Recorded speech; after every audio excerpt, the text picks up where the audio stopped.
AP శాసన మండలిలో YCP సభ్యులు గందరగోళం సృష్టించారు. ఇందాపూర్ డైరీ పేరుతో హెరిటేజ్ సంస్థ టీటీడీకి నెయ్యి సరఫరా అంశంపై చర్చించాలని వైసీపీ వాయిదా తీర్మానం చేసింది. వైసీపీ వాయిదా తీర్మానాన్ని ఇటు మండలి చైర్మన్ తిరస్కరించారు. ఇందాపూర్ డైరీపై చర్చించాలని వైసీపీ సభ్యులు ఆందోళనకు దిగారు.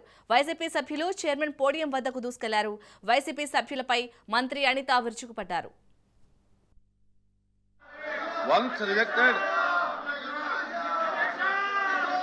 Please.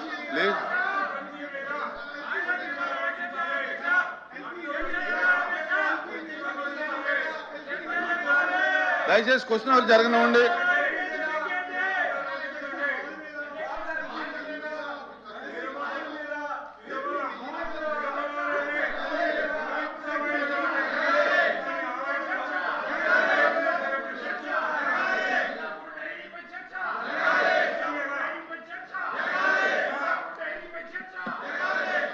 ప్లీజ్ దయచేసి కూర్చోవాలి. మీ వాయిదా తీర్మానం తిరస్కరించండి. సభ్యులు వినాలి. ప్లీజ్ ఒక్కసారి రిజెక్ట్ అయిన తర్వాత ఈవేళ మళ్ళీ తీసుకోబడదు.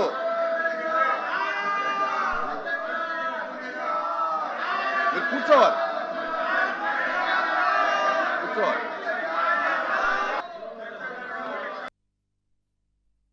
అధ్యక్ష, మాకు సభా సమయం చాలా విలువైంది. అధ్యక్ష, మాకు సభా సమయం చాలా విలువైంది. ఈ సభా సమయాన్ని సుమారుగా ఈ రోజు మొత్తం కూడా వేస్ట్ చేయడం జరిగింది. నిన్న కూడా ప్రజాహితం గురించి మా గవర్నమెంట్ ఎలాంటి చర్చకైనా సిద్ధమని చెప్పి మేము కూడా చెప్పడం జరిగింది. అగైన్ మళ్ళీ ఈ రోజు చెప్తున్నాం, మనకి ప్రజాహితం గురించి, ప్రజా సంక్షేమం గురించి కంపల్సరీగా ఈ ప్రభుత్వం ఎటువంటి చర్చకైనా మేము సిద్ధంగా ఉన్నాము. వాళ్ళు చర్చకి సిద్ధంగా ఉన్నారో లేదో ముందు తేల్చుకోమనండి. ఎందుకంటే వీళ్ళు ఈ రోజు మనం చూస్తుంటే అధ్యక్ష, దేవుణ్ణి కూడా రాజకీయంగా వాడుకోవడానికి వీళ్ళు చేస్తున్న తపన. అధ్యక్ష ఒకసారి వినాలి అధ్యక్ష, దేవుణ్ణి కూడా రాజకీయంగా వాడుకోవడానికి ఇక్కడ ఈ రోజు ఇంత సభా సమయాన్ని వేస్ట్ చేస్తున్నారు. అధ్యక్ష, దేవుడంటే భయం లేదు, దేవుడంటే భక్తి లేదు, దేవుడంటే నమ్మకం లేదు.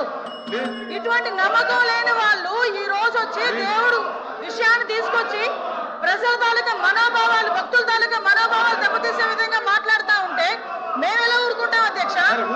ఈ రోజు కల్తీ జరిగిందా లేదా సంగతి ఈ రోజు మీరు చెప్పుకోవడం కాదు, ఎవడు అనామకుడు కూర్చొని సాక్షి పేపర్లో రాసి రాత్రి రోజు మాట్లాడటం కాదు.